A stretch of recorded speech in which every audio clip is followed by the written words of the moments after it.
looking at, and we'll start discussing some of the general principles of criminal law, and in particular the criminal liability equation that we're going to be using throughout to decide whether somebody is potentially liable for an offence. So we're going to be looking at the general principles of criminal liability, which apply to all crimes in the first few weeks, and then we're going to move on to some specific offences, their definitions, the case law, and how we apply them to certain scenarios. Okay, now did everybody manage to catch that introductory video that I was playing on the screen? I know some of you were like, why is there a YouTube video on the screen? Am I in the right place? So it's also on Blackboard in the lecture materials. And I just thought that was a good way to perhaps start thinking about issues of criminal law, and how perhaps we're going to look at criminal law quite narrowly in terms of identifying offences. We're looking at the definitions of offences and defences and applying them to hypothetical scenarios. But the criminal law doesn't operate in a vacuum, and there are lots of different issues at play that mean that that criminal law isn't applied as narrowly as we might do in the problem questions. So what I'd like to ask about that video then, and there's no wrong answer at all, is what does that tell us about criminal justice and criminal law in society? What is the author of that song saying to you about crime and justice in the UK? Well, you might know what that particular video is actually based on, a specific event that happened that kind of sparked this political protest song. Definitely that it's flawed, and yes, so it's based on the Mark Duggan case, which sparked off the riots in London and which spread throughout the country, didn't they? So definitely that features prominently in there. So what do we think is the underlying message then? What's he trying to get across? Definitely that it's flawed, but maybe we can think about something a bit more specifically. How is it flawed? Definitely. So he's bringing in stereotypes into that, certainly. So what kind of stereotypes?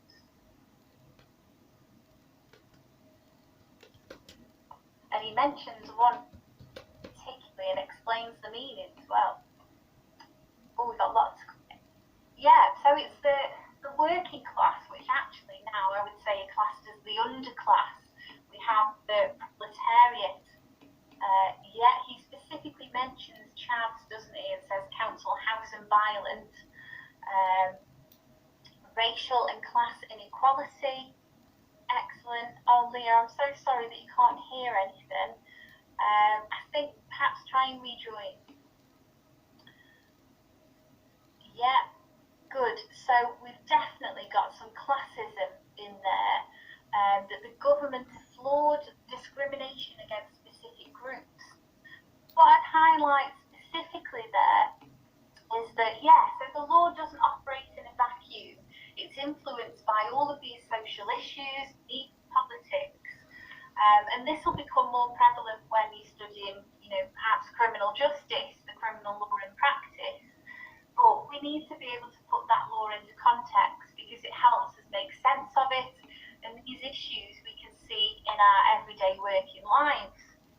So to me, that video is saying that, we have this law, it's supposed to apply equally to everyone, and it's supposed to be clear.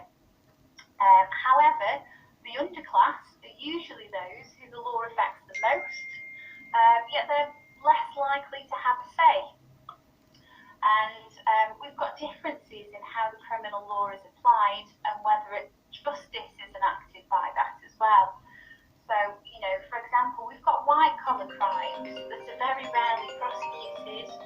We've got things that aren't crimes, like bank secrecy and tax avoidance that affect the wealthy, which don't lead to criminal liability.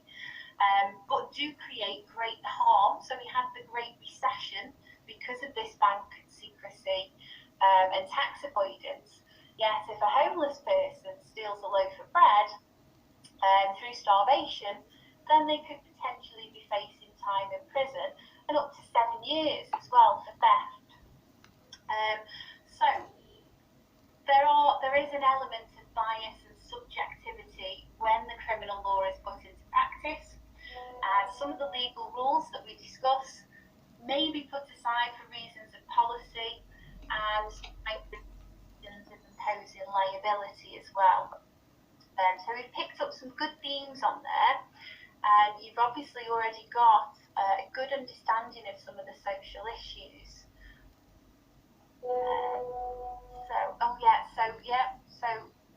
Georgianne's got it as well, corporate crimes.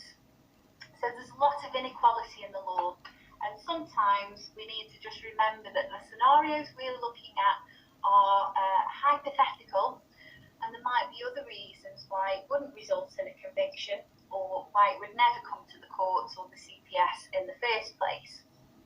So that was just a bit of an introduction to start thinking about some of these issues and putting them into context. Now, I'm absolutely loving the chat and loving all of the engagement. So I'll just pick up on that actually before I continue, Dawson. So yeah, the working class, always in the media, aren't they? As you know, it's the underclass that are committing all these crimes. You know, knife crime is rife. It's all the poor people committing the crimes, when it's just really not the case. It's just the media representation of that. And we have, you know, all these white-collar crimes going on in the background.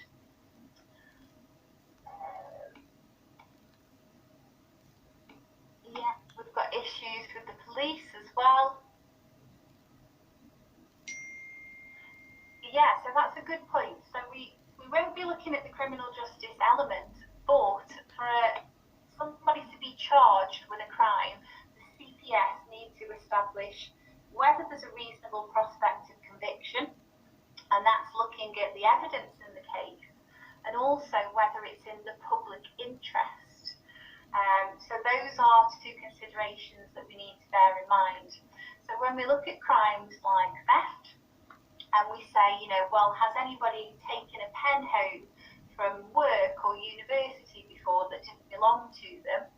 And you say yes, and it's, well, you know, you're a criminal then, you've committed theft. Actually, in practice, there are different things that will apply and affect whether that goes to prosecution or not. And that's a good thing, that we have that flexibility, otherwise the courts would be overburdened.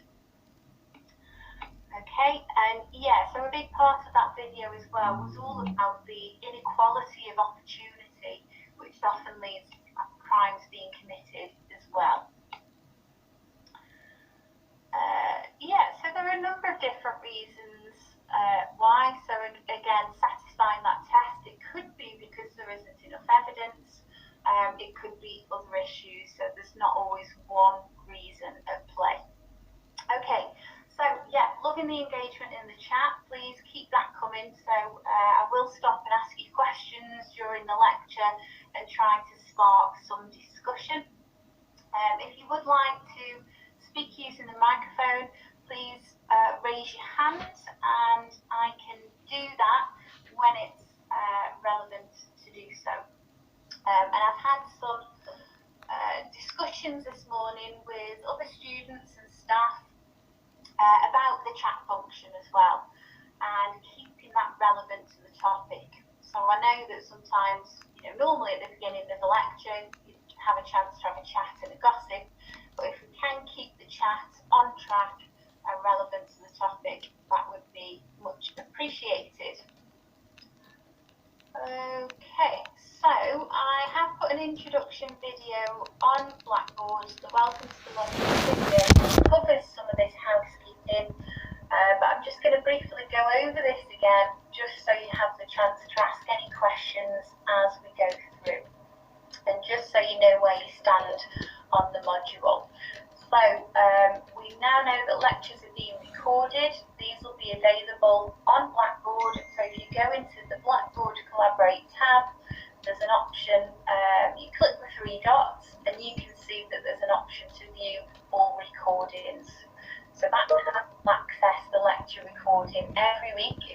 to.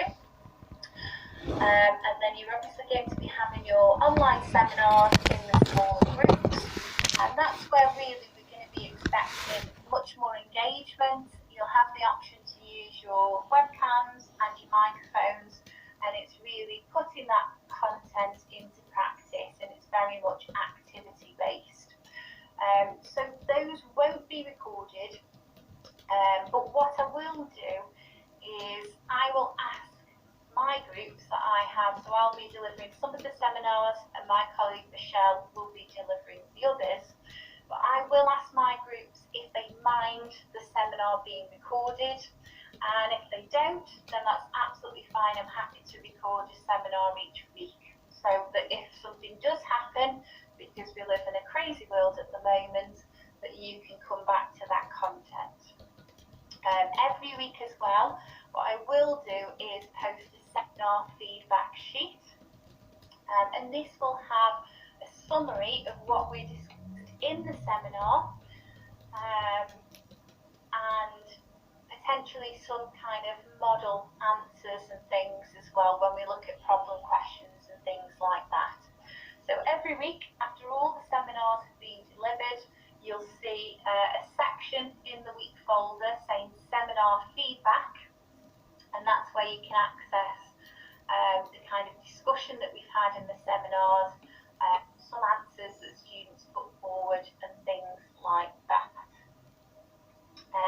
No, I don't think there is, Apollo, so that's why getting that consent before recording the seminar is important, and if somebody isn't comfortable with that, then that won't happen, and you've still got the seminar feedback sheet to rely on, and you can of course come and contact me at any time to discuss your work. Yes, you do have assessment, but we'll get on to that. Let me get past the slide first. So that's obviously me pre-COVID, when I got my hair done and things. So that's my email address.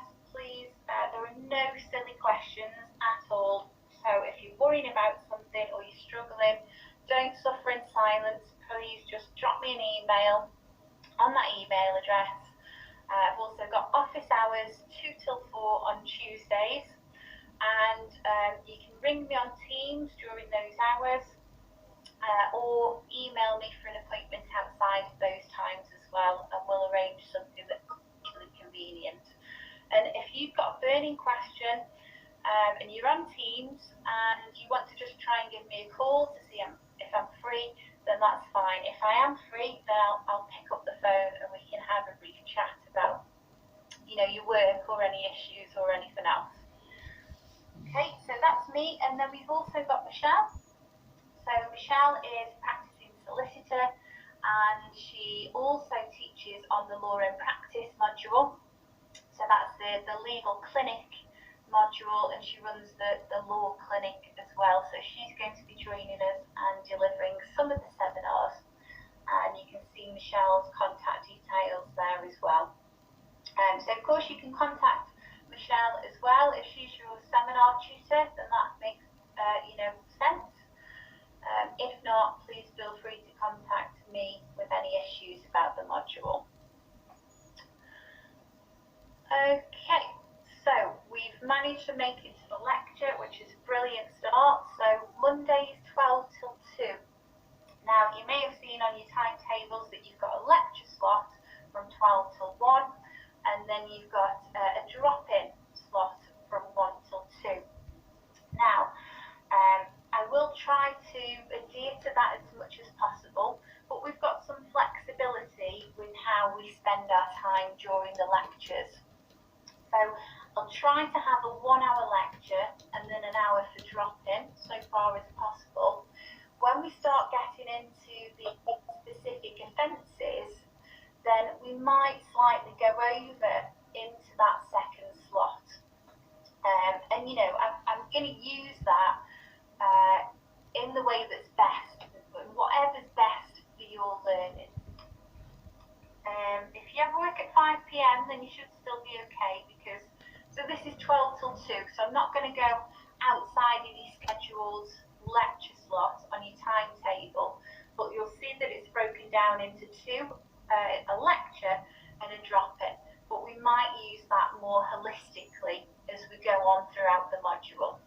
And actually what you might say to me is, you know, if we're fitting our lectures into the 1 hour, having a drop-in and perhaps you don't have that many questions, then what we could do with that second slot is maybe have an assessment support session every week or every few weeks instead. So, you know, I'm more than happy to listen to you and what would benefit your teaching and learning. Oh no, what's happening?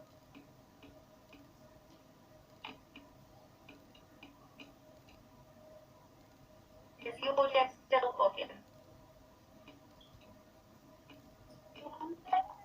Oh, okay.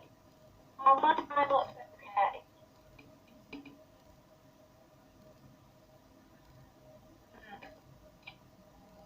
Okay, let me be ready. Yeah, I'll disconnect and reconnect. With me. Remind me to record.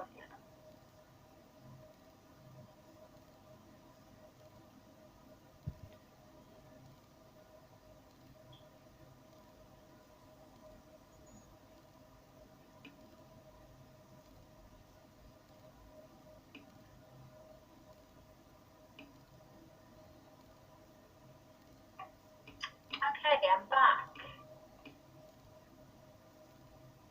Thank you for reminding me. Is it all good now?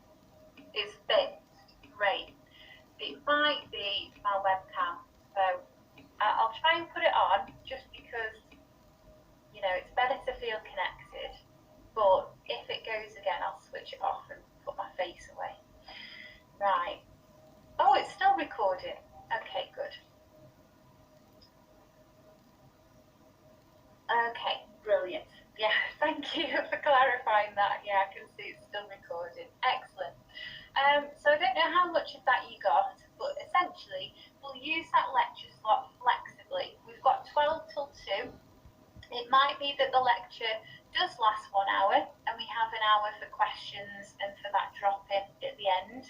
It might be that you think that time would be better spent devoted to the lecture content, because although it's very interesting, I think you'll enjoy the module very much, sometimes it can be quite complex.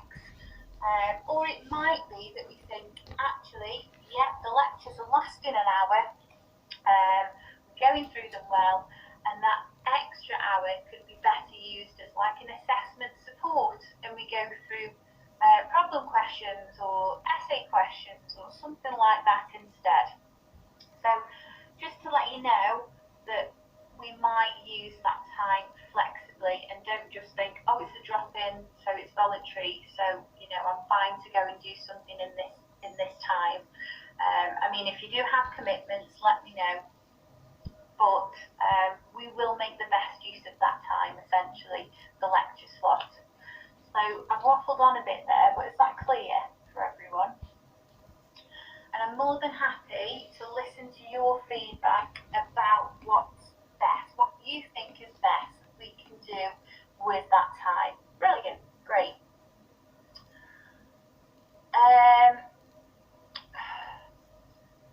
No, it's still it's a scheduled session on your timetable. If you do have other commitments, then that's fine, but we have the option of using that time flexibly. So it might be that we need to go into that to talk more about the lecture content, or we might have an assessment support session there. So it's not technically voluntary, but, you know, I'm not going to abduct you and force you to stay. Just drop me a line if that's going to be an issue. Okay, so we've got the substantive lecture content, we've got the office hours, and then we've got the seminars, which are much more activity-based in the smaller groups. So those are the slots. Please do attend your timetable session rather than just jumping to different sessions, because a lot of work has gone into the timetable and things. If there are exceptional circumstances where you can't make those seminar slots, then you can contact the SBS Hub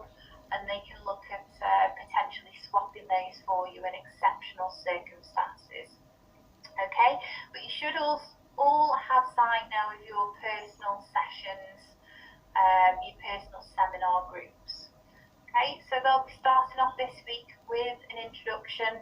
We'll go through the assessments and things like that, and just a bit of an introduction to the subject and to your tutors.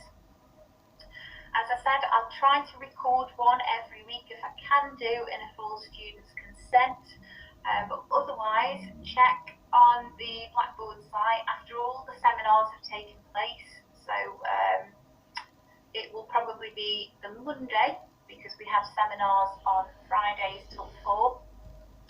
Then you'll have a seminar feedback sheet with the key points discussed at the seminar as well to help your understanding. And so every week you've got a seminar instruction sheet, and that tells you what preparation you need to do for the seminars and suggests some consolidation work as well that you can do afterwards. So make sure that you have a look at those a week in advance to give you time to do the preparation activities. Okay. Okay, so there is a module teaching schedule on Blackboard for you in the module information. Can you start the assignment early and finish it early? I think I could do with you just expanding on that, please. Just let me know what you mean by that. If you mean, can you submit it before the due date, then yes, absolutely. So topics, so we've obviously got our introduction this week then. So we'll discuss the criminal liability equation and some of the general principles that we're going to go into more detail in the following weeks. So then we'll start off with our actus reus topic. So has anybody, can you let me know if you've studied, let's do it a different way actually, I don't want thousands of chat messages. If you've studied criminal law before, will you just stick your hand up for? So I can just get a sense how many be familiar. And don't worry if you haven't, because no prior knowledge is needed at all. But just let me get some idea. Oh yeah, by that I meant collaborate. Don't just sit there with because I went there. Okay, so quite a few of us there. I've studied criminal law before. Good. So we'll have some understanding from college, but if you haven't, that's fine, because sometimes it's taught differently at college than it is at university, and we don't assume any prior knowledge. Great, thank you. So you can pop your hands down now. So we're starting off with actus reus then, and this is one of the general elements that features in every offence. Same with mens rea, so we've got an actus reus and a mens rea for, well, almost all offences. It just depends, and we'll come on to that in a moment. But so actus reus are things like the conduct of the offence, the physical element of the offence.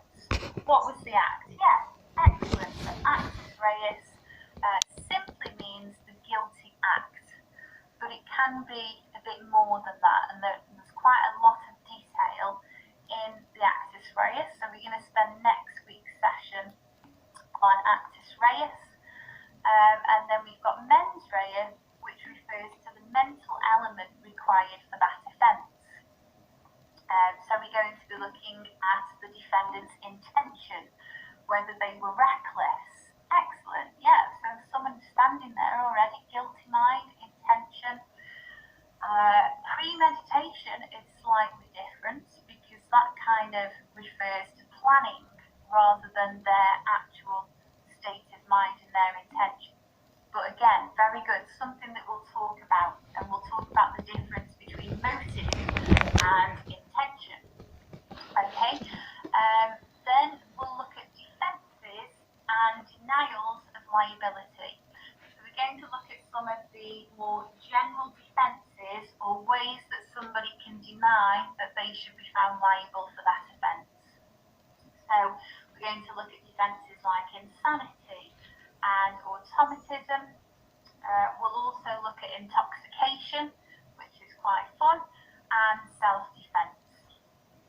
So these first few weeks then are all about the general elements of criminal liability that are relevant to all offences, until we start then moving on to looking at the specific offences. So we've got murder that we're going to look at, and voluntary manslaughter. We'll also look at involuntary manslaughter and the differences between them. We'll look at non-fatal offences. That's a good question, Apollo. It depends. It can sometimes fit into both. So we'll look at that. That's a very good discussion area that we're going to look at. And there are lots of inconsistencies in the law. And as we go through the topics, you'll think, well that's ridiculous. So let's come on to that when it's due anyway. I'm excited. I'm glad you're excited. So murder, manslaughter, we'll look at the non-fatal offences like assault, battery, GBH. We'll then look at sexual offences. Now, I'll put a trigger warning on before this one, and I completely understand that this is a sensitive area. And, depending on your circumstances, some of the other topics that we discuss could be sensitive, and you might not want to attend the lecture. And that's absolutely fine. Just, if you don't want to attend that week because it's a sensitive topic to you, then just let me know. It does feature in the assessment, but you'll see that you've got a choice of questions, so that if that's not something that you want to discuss or learn about, then you don't have to. You've got another option that you can be assessed on. But sexual offences is one of my areas of interest / expertise, as I worked with sex offenders in a prison local to me for quite some time. So if you can, do attend. I think it's quite an interesting topic, and actually a very important one as well, because of the nature of sexual offending. If you go into practice, you're most likely going to have to deal with it. But yeah, definitely having the choice is important, so please don't feel pressured. Criminal law, it is a sensitive topic, and it can affect us all. So just give me a heads up if that's going to be an issue. Okay, and then we'll move on to property offences, and what we're going to be looking at particularly is the law of theft. Okay, so those are the topics for the module that we're going to be discussing over the next few weeks, and many of these will feature in that assessment. So, moving on to the assessment then. So, this module then is assessed by one assessment. So you have one actual assessment that counts towards your grade. And that will be an essay question and a problem question. Now, the brief is already on Blackboard for you to have a look at. I don't want you worrying about it yet because you haven't learnt the content, but it would be good to have a look at that, familiarise yourself with the questions, the topics and the instructions, and then let me know if you've got any questions about that. And we'll have an assessment guidance session as well in advance of that summative assessment. So I'm just focusing on the summative at the moment, so that's what counts towards your overall mark for the module. So one piece of work counts towards 100% of that grade. So that's 3,000 words in total, and that's due by 4 p.m. on the 14th of May. Okay, same submission format via Turnitin, and you'll receive your marks and feedback within 15 working days. Okay, now you will have a chance to also get some feedback in advance of submitting that assessment. So we're going to have a formative assessment. The due date for that I've put as 4 p.m. on the 19th of March, before you break up for the Easter period. But what I think I'm also going to do is to set an additional formative assessment. Now this is optional, completely optional, but encouraged, so that you can get some feedback on your work and use that in your summative assessment. do that slightly differently, one before Easter and one after Easter, so you get a chance of submitting both an essay and a problem question. Yeah, you do get an Easter break. Yeah, absolutely. So you've got 3 weeks of Easter break. If you need to know when that starts, let me have a look. Let me see this you're asking. I may as well. Let's crack out the academic calendar. Okay, so Easter break is the week commencing 22nd of March until the 12th of April. Okay, so yeah, you're all looking forward to that Easter break. No, don't worry, it's good to be aware of. Is it an essay that's based on the problem question? No. Okay, good point. So, the summative assessment, as I said, it's on Blackboard in the assessment area, so have a look at that. But you've got a choice of essay question, so you've got a section A and a section B. Section A, you've got a choice of 4 different essay questions that you can choose from. So you just select the one question that best suits your interest and your knowledge. So if you think that you understand omissions liability better than all the others, for example, then that's the one that you'll choose. You've then got a section B, which is a problem question, and you've got a choice from 2 different scenarios, and they test your knowledge on different offences. Okay, so you've got one based on homicide, and you've got another one that's based on sexual offences and theft. Yeah, but don't worry, we'll go through them in more detail nearer the time. You're not going to be, left stranded at all. So we'll have assessment guidance sessions. But yeah, so you've got a choice of essay question, a choice of problem question. So it's testing 2 different types of skills. In your essay question, it's more about your ability to compose an argument, to argue different perspectives on that topic. You're hopefully going to be bringing in some maybe journal articles and academic opinion on a topic, whereas in the problem question, it's very practical, and it's using the ILAC formula that I'm hoping you used in contract law at the start of the year. So same method we're using for problem solving, but we'll put that into a criminal law context because it's slightly different because we've got the actus reus and the mens rea. So we've got the issue, what's the potential offence, and what's the particular legal issue in this scenario. The law section is then essentially going through, this is the actus reus as per this case, and this is the mens rea as per this case. So your law section is a bit more structured because we know that actus reus plus mens rea gives us criminal liability. Okay, and then you do your application and your conclusion the same. Okay, any questions on that?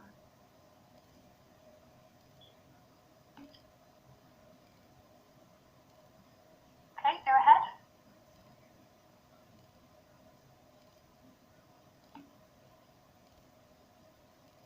Okay, alright, let's continue then, because I can't believe we used 40 minutes already. This is what I mean about using that time flexibly. Okay, sorry, I wasn't... Oh, lots of you've got your hands up. Are those old hands or new hands?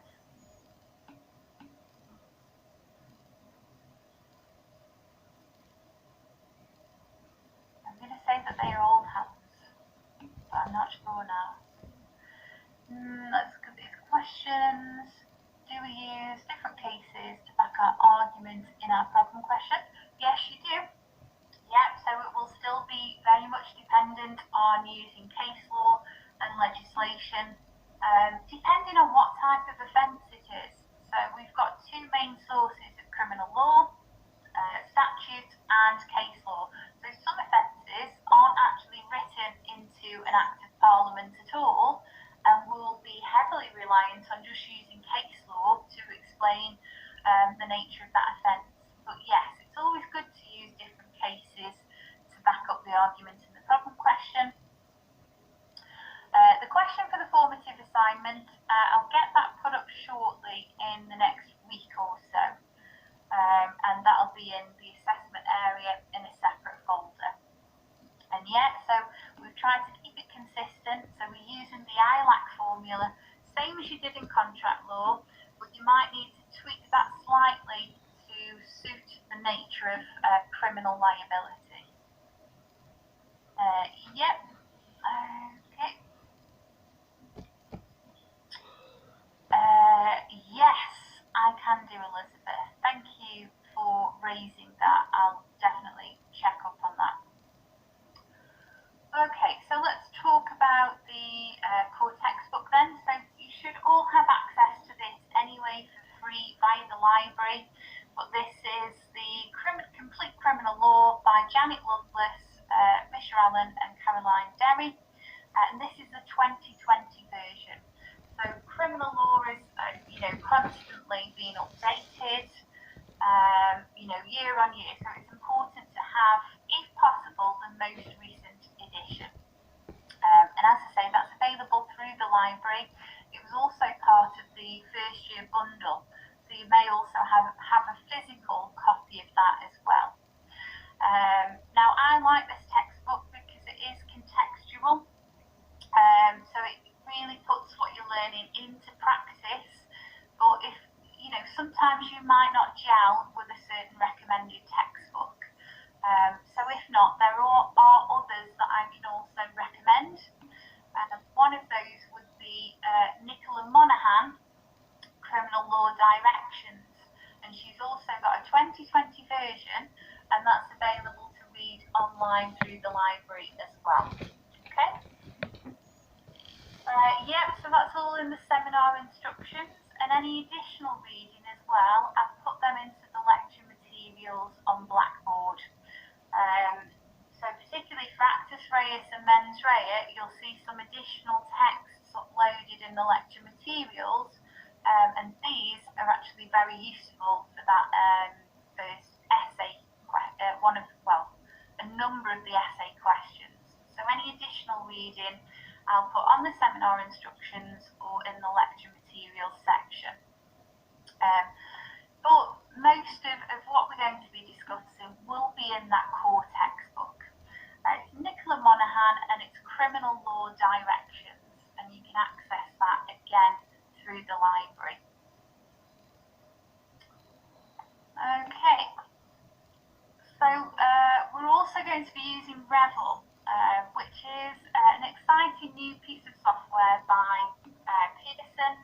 So our chapter on homicide is going to be based on this new Revel package, and it's supposed to make it easier for you to do your preparation work, do any consolidation work, and put that learning into practice. So alongside the chapter, embedded in that, there's also different learning activities. So you might have a problem question, stop and think question, a multiple choice.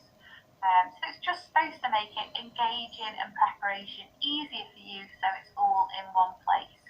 So I'll provide access to that through the Blackboard site, but I just wanted to make you aware because it's exciting and it's a new trial, so nobody, not many people have access to this apart from us.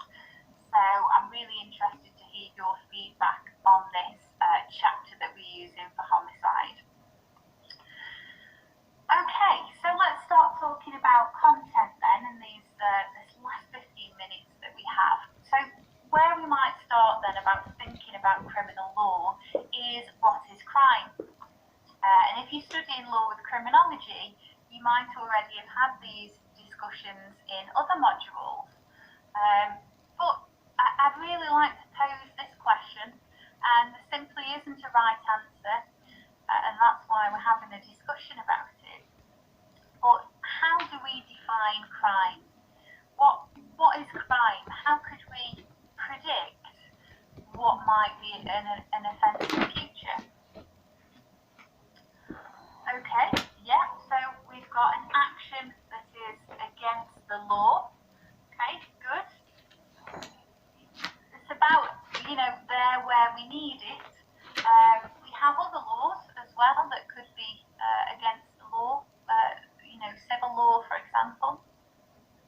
So how do we know that it's a crime, particularly, and that it's criminal law? An act against the state or individual.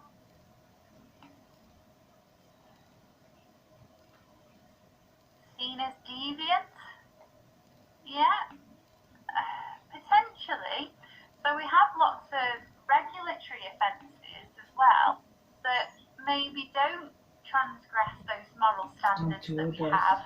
And the only kind of indication we have that they're a crime is because the law tells us that they are. Okay, action that's likely to cause injury or damage is most likely to be a criminal act. So that's a good one. So yeah, so the criminal law is loosely based around this harm principle then, put forward by John Stuart Mill, who was kind of a philosopher who was talking about when the state should be able to impact individual liberty. And loosely, the criminal law is there to prevent harm to others and to take action against that individual if that happens. But, again, what is harm? And some acts that we see, particularly regulatory offences, yes, they are there to prevent harm, but perhaps, not harm in the sense of physical harm and things like that. But yeah, that's a good way to predict something that's not seen as moral by society. That's a good one. So yeah, the law does tend to be based on some morals, and we have crimes that we call mala inse, which means that those are crimes that are universally seen as wrong. They're inherently wrong, morally wrong. So murder, robbery, the heinous crimes that everybody thinks collectively are wrong, or let's say most people. But sometimes we have crimes that are not mala inse, not universally seen as inherently wrong, but they're crimes because the law prevents them. And we have some very strange criminal laws still in existence, such as it's a crime to handle a salmon in suspicious circumstances, or it's a crime to carry a plank on the pavements of the London Metropolitan Police District, which, we couldn't say that it's immoral to perhaps do those things. So we'll have a good discussion about that in the seminars anyway, where we think about morality in the law and the kind of issues with that. Okay, so it's a good guide anyway, isn't it? Something that goes against morals. Some of these could potentially be lots of things. Acts that affect different peoples. That could be a wide variety of things. That could be tortious negligence, for example. Sorry. What's it called? Mala inse. Brilliant. Yeah, David, you've got it. Mala prohibita, and it's on some slides in a moment, so sorry about jumping ahead. So really, there's no real way of us predicting what might be considered as a crime in the future, or what new criminal offences might arise, because we don't have a set test for deciding when something's a crime or not. There's no one single comprehensible definition of what makes an activity criminal, bar the fact that it's defined as the crime by the state and it will result in a conviction or sentence. So again, it's something that we're going to pick up in the seminars, but the only thing that we truly know is that a crime is something that's defined as a crime by the state, and conviction and sentence is imposed as a result of breaking it. That's not a silly question. There is a lot of Latin that we're going to be discussing in here, and actually I don't have a very good answer for that right now, Apollo. So if you find out, please let me know and bring it to the seminars. Yeah, potentially. We'll discuss some Latin and what it means, but I don't know if you'll become experts. I might not pronounce it right. We'll see. Okay, so lots of different conversations then that we can have about what is crime and how we predict that something might be criminal. So we'll look at some definitions in the seminars. So let's go back to studying criminal law then. And we said that what we're going to be looking at is the black letter substantive criminal law.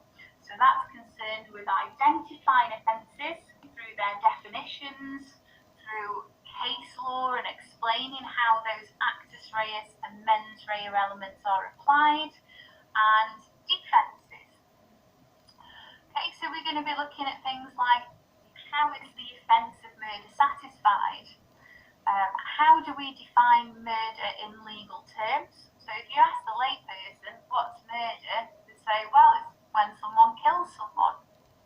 But that's not good enough for the legal definition. There are lots of different circumstances where killing somebody wouldn't be classed as murder. So this is what we're going to look at. We'll also think about, well, what changes murder to manslaughter, for example. Things that you might already have learnt about or have some indication on. Legal killing, well, legal killing won't be a crime, it'll be legal. So, does anybody know who the chap in the photo is?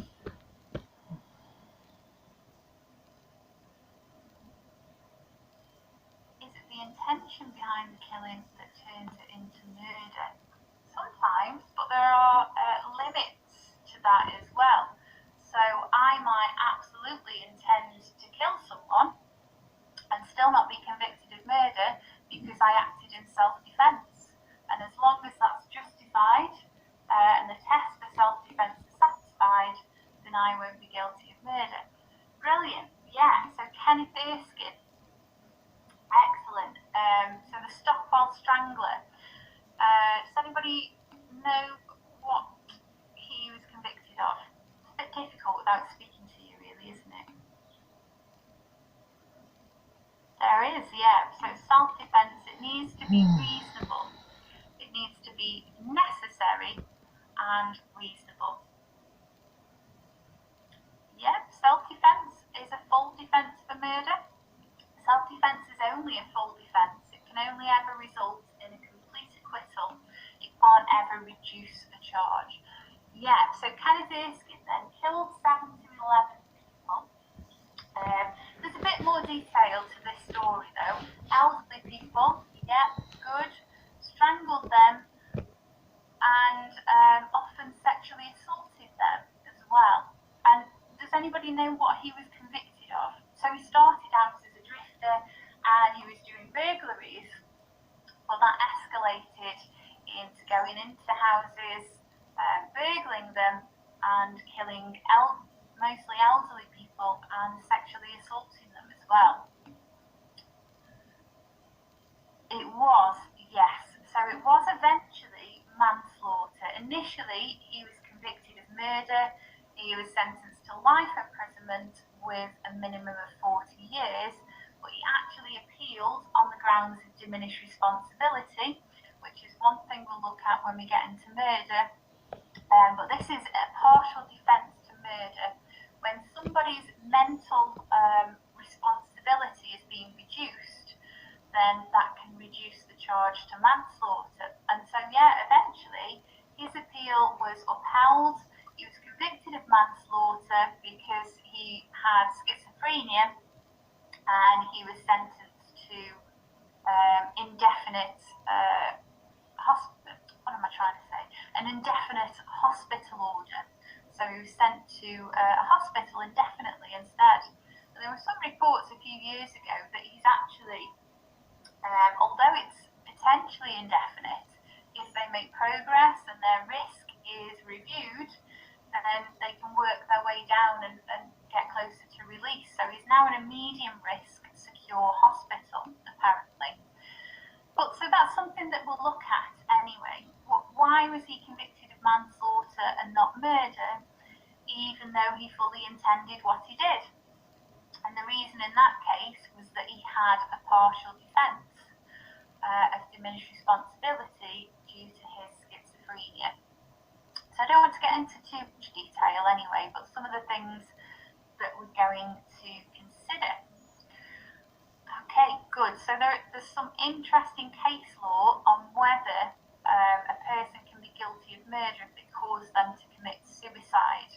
I mean, it's often seen as an intervening act if somebody commits suicide, that they've broken the chain of causation because they've done an act themselves. So there's lots, and there's so much that we're going to debate about, but it can't possibly fit all into this first lecture. So I'll move on, because are we halfway? We're just over halfway through the slides.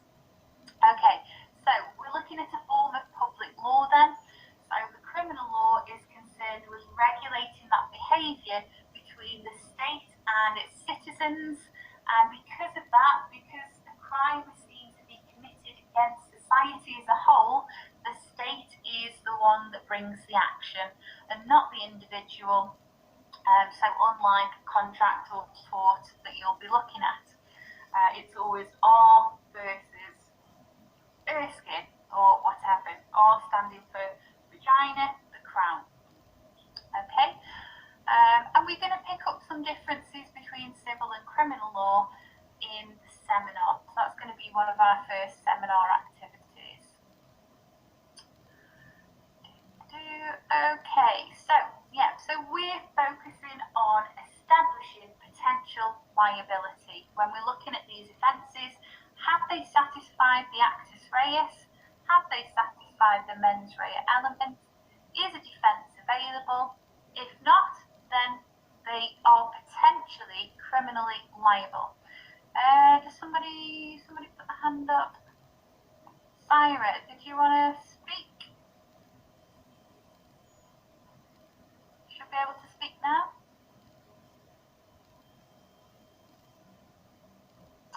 Oh, okay. All right. Well, we've got the drop in at the end anyway, so I'm loving all the questions, but I'm going to get through this now.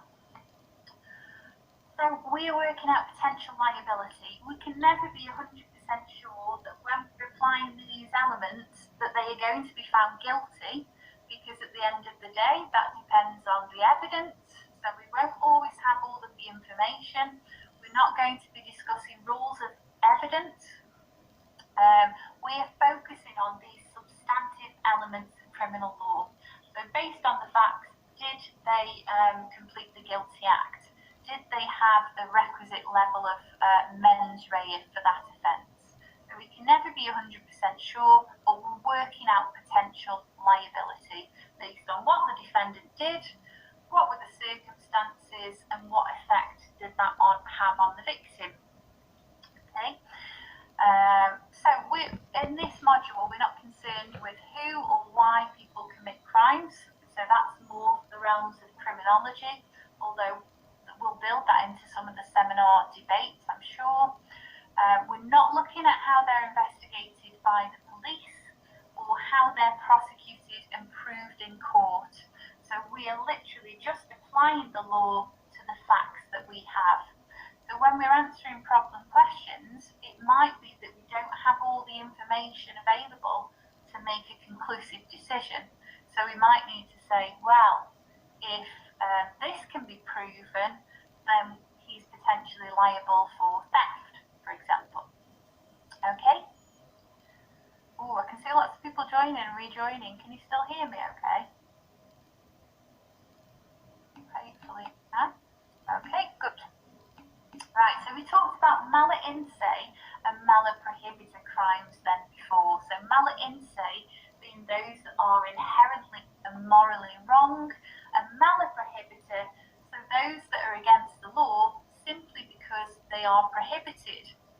So some examples that we said before, carrying a plank in the London police district, for example, is prohibited just because it's law. There's nothing inherently wrong with carrying a plank down the streets. Okay, so we talked about criminal liability being based on a combination of actions. So we need both the actus reus and the mens rea, and we need them to coincide in time, which we'll come on to. We have this general principle as well, some more Latin for you. So actus non facit reum, nisi mens sit rea. So a general principle in criminal law that means an act alone will not give rise to criminal liability unless it was done with a guilty mind. So typically we don't have thought crimes and we don't base liability purely on somebody's evil thoughts. We need to have an accompanying actus reus and mens rea, so a guilty act and a guilty mind to enforce criminal liability. But there are some exceptions to this. So, over half of the offences in criminal law don't actually require mens rea, and these are strict liability offences where pretty much as long as you've committed that act, then you are liable. And these are usually lower level offences, regulatory offences that typically result in fines rather than a trip to prison, for example. Okay, so this is taking me onto the criminal liability equation that I keep talking about then, that we'll be using throughout. So make sure you memorise this equation. This is what we're basing our discussion on throughout. So actus reus plus mens rea or strict liability. So if it's a strict liability offence, we don't need mens rea because it's not required. If there's a lack of a defence, then we have criminal liability. Okay?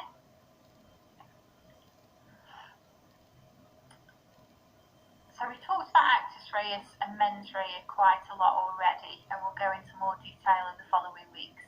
But I mentioned as well that it's actus reus plus mens rea, and that those both need to be present, first of all, but they also need to coincide in time. And by that I mean that I can't have just decided one day, I'm intending to kill my husband. I really want to kill my husband.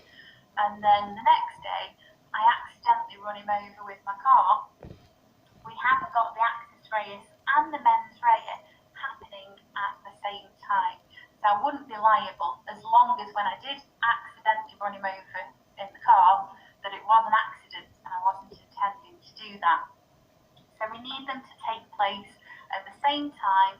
I need to have intended to kill my husband and to have brought that consequence around. Okay? So this, it sounds pretty simple and obvious when you put it into context with an example, but the law is flexible on this requirement, and we'll see how sometimes they have ways to circumvent that principle. And we'll look at some cases in more detail, but Fagin, for example, is where somebody was asked to move their car by a police officer. He moved the car and it went onto the police officer's foot. Although he didn't intend to do that when he was moving the car, so the act had been done without the guilty mind at that point. Then the police officer told him to get off his foot, and he thought, nah, you can wait, mate. So at that time, he did have both the mens rea and the actus reus, because the driving of the car onto the foot is seen as a continuing act, and that act continued until he established that mens rea. Okay, so we're getting into some complex things already, so I don't want you to worry about it too much, because we'll discuss this more in the mens rea lecture.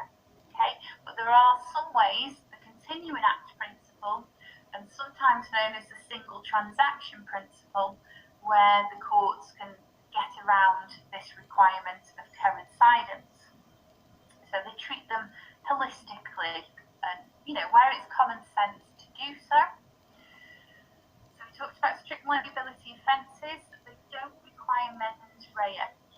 So they can be convicted even if they were unaware of the circumstances surrounding the offence.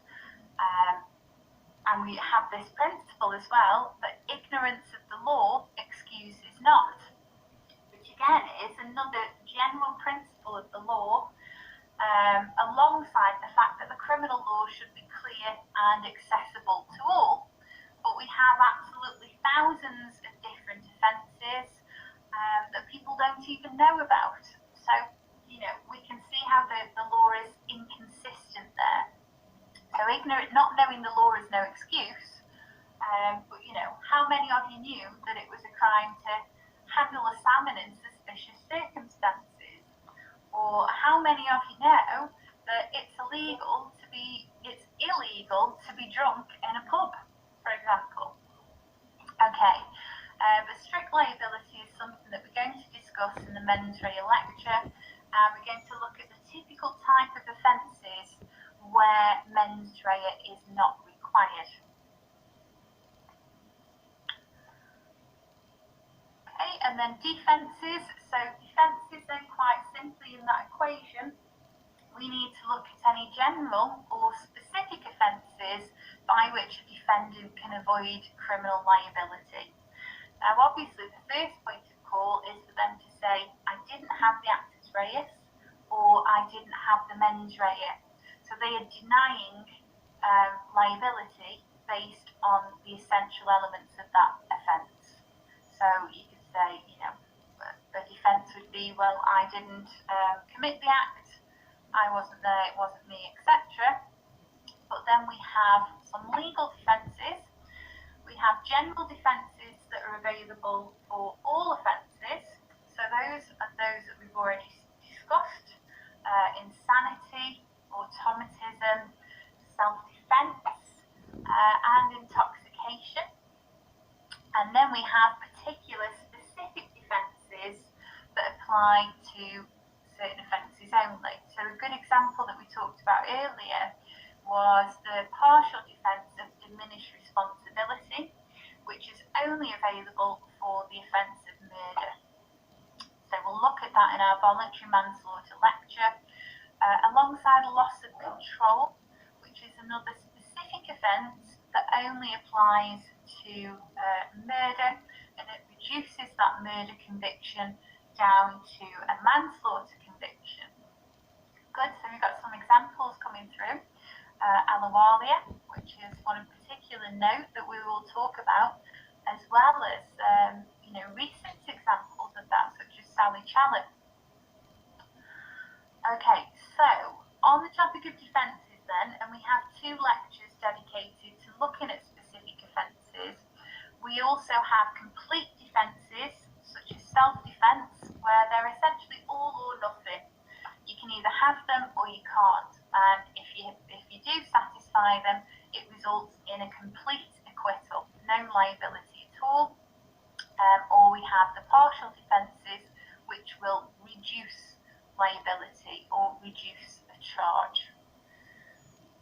Okay, we can categorise them in different ways as well, but I feel like we're getting into too much detail in this initial lecture. So let's pick this up in the defences lecture. Oh, okay. Okay, so that was my whistle-stop tour of the criminal law module. Now, the seminar this week, we're going to be looking at, the differences between criminal and civil law, and talking about some introductory content. We're going to look at law and morality, for example, by looking at a very interesting case of Dudley and Stevens. So I don't know if anybody's already seen that, but it's interesting. Now, seminar 2 is snail time. I'm sorry, I don't get that. Don't understand it. Seminar 2 follows this lecture, so we're going to be working on, again, these basic general principles. So we've got a couple of weeks to get used to the topic and used to the general criminal law and what's expected of us. So this week there's no preparation at all for the seminars, just turn up and be ready to go and discuss, whereas from seminar 2 onwards, the preparation will be on the seminar instruction sheets.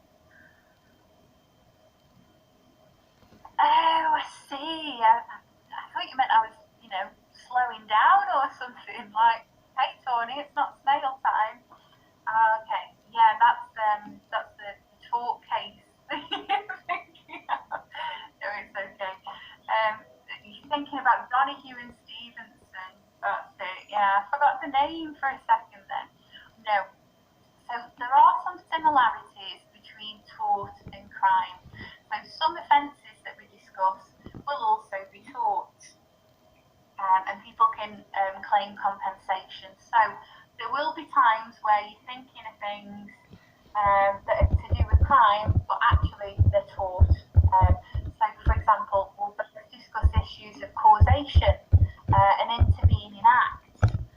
So, it's just something to be conscious of, and don't worry about it, that there is some overlap, but we'll try to make it as simple as possible. Duty of care is a difficult one. So duty of care is only relevant to tort, but in criminal law we have duties to act, and it's important to not talk about duty of care when you mean duty to act. But anything like that, I'll alert you to anyway. I'll make it clear that this is something that could be confusing and could overlap with other subjects. Okay, so any questions then? I'm going to come to those of you who had your hands up, because I don't know if you're desperately trying to ask a question and I've just ignored you, or if these are all hands from earlier in the session. So, Mahima, would you like to ask a question?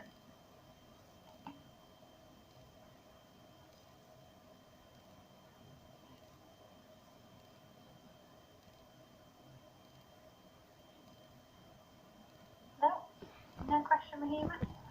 That's okay, don't worry. What's going on now? It says here.